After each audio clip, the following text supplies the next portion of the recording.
नमस्कार. आपण सध्या उन्हाळ्याचे वाळवण्याचे पदार्थ पाहत आहोत. त्यामध्ये मी सगळ्यात अगोदर तुम्हाला कुरडई गव्हापासून कशी बनवायची ते दाखवलेलं आहे. ती सर्वांना खूप आवडली. त्यातल्या महत्त्वाच्या टिप्समुळे सगळ्यांना ही कुरडई बनवता येऊ लागलेली आहे.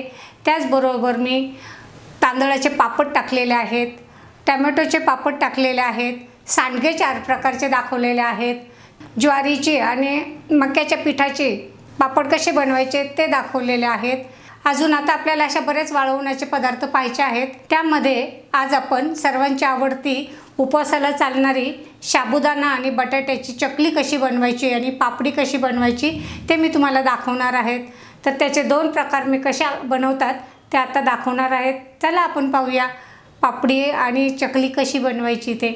हा मी 250 ग्रॅम साबुदाणा घेतलेला आहे.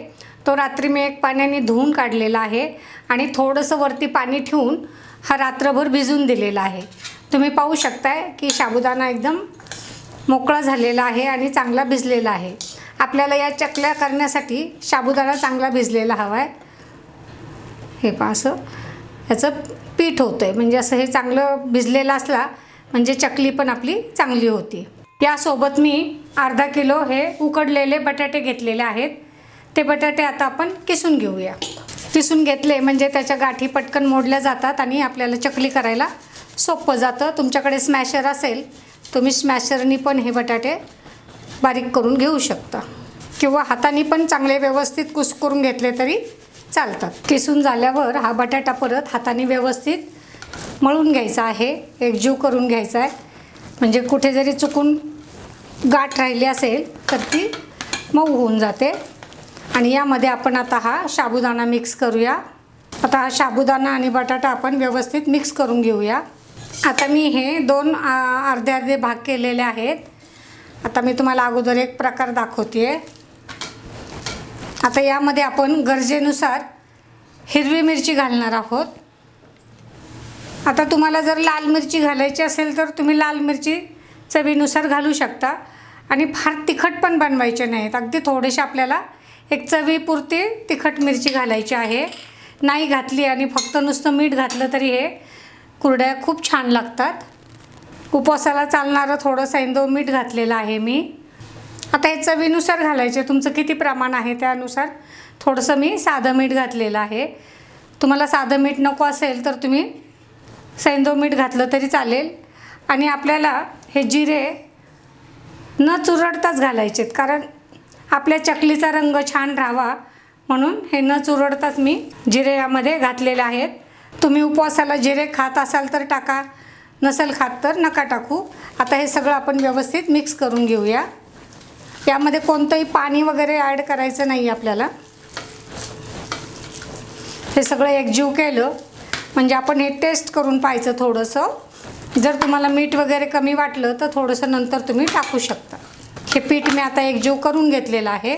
आपल्याला इथे शेंगदाणा तेल वापरायचं आहे, कारण उपवासाला शेंगदाणा तेल चालतं. थोडंसं एक प्लॅस्टिकचा पेपर घेतलेला आहे, त्याला थोडंसं लावून घ्यायचं. खूप पण तेलाचा वापर करायचा नाही, नाहीतर मग काही दिवसांनी त्या तेलाचा वास आपल्या पापड्यांना येतो.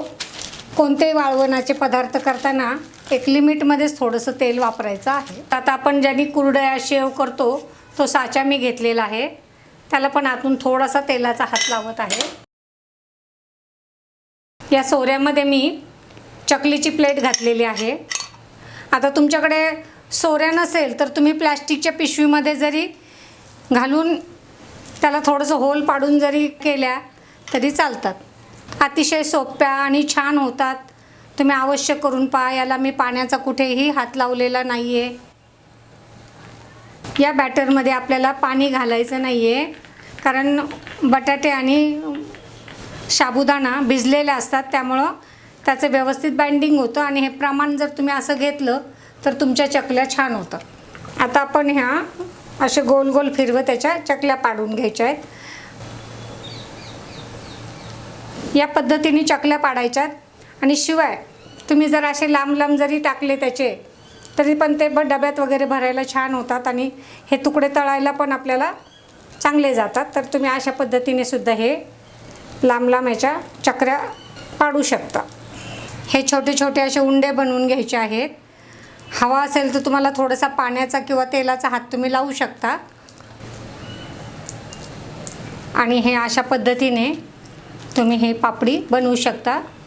ही फार पातळ पण बनवायची नाही आहे आणि फार जाड पण ठेवायची नाही आहे, म्हणजे ती आपल्याला उलटी करायला सोपी जाईल आणि तुटणार नाही।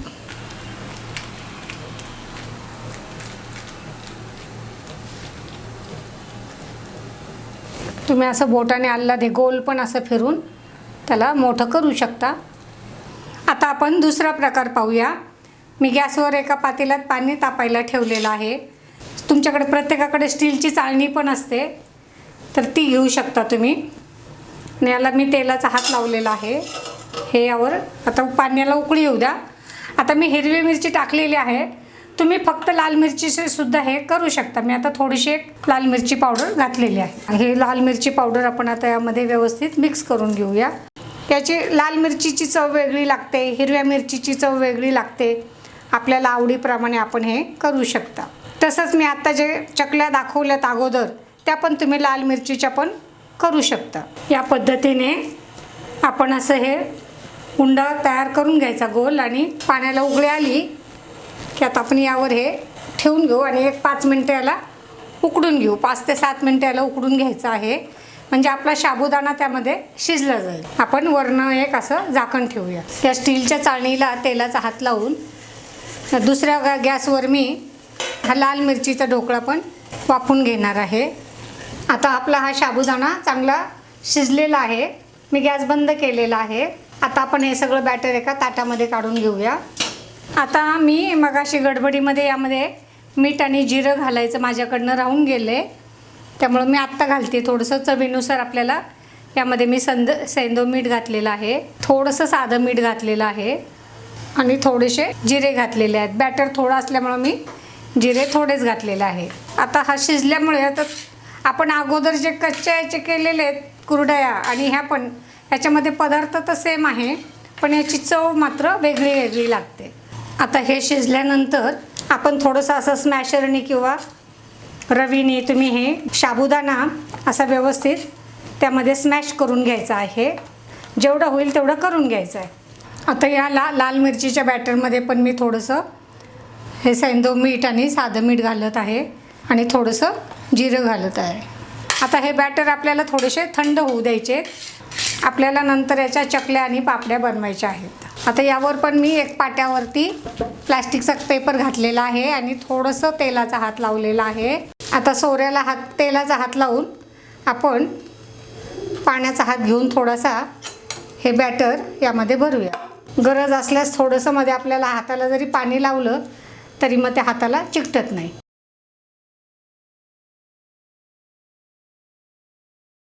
आता मी छोटे छोटे उंडे केलेत, त्याच्या अशा हाताने हळूहळू आपण थापून पापड्या करू शकतो।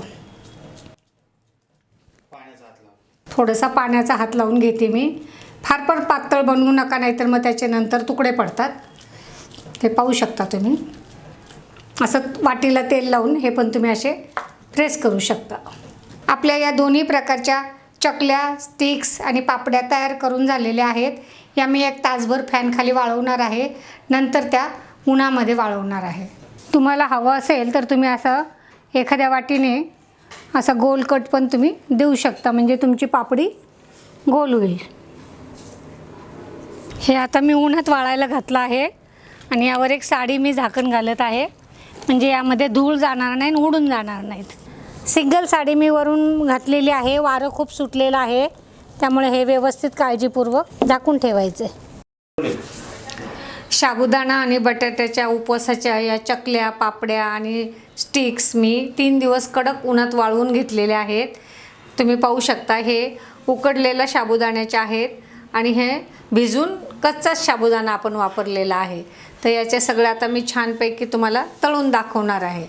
आता ह्या मी लांब लांब टिक्स बनवलेल्या होत्या, त्याचे आपण असे थोडे तुकडे करून घेऊया, म्हणजे ते तळायलाही सोपं पडतं, डिशमध्ये ठेवायलाही सोपं पडतं, मुलंही छान खातात हातात घेऊन। तेलाला चांगला ताव आला की आपण यामध्ये पापड्या, चकल्या तळून घ्यायच्या आहेत। हे मी शेंगदाणा तेल वापरत आहे।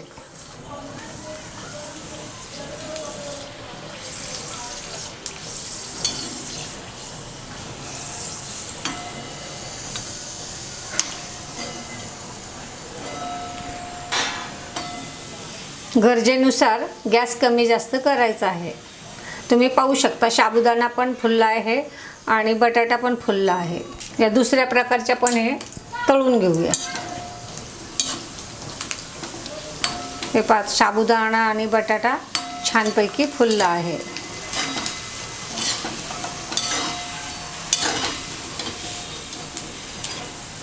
याला फार लाल करायचं नाही, नाहीतर मग या पापड्या जळकट लागतात.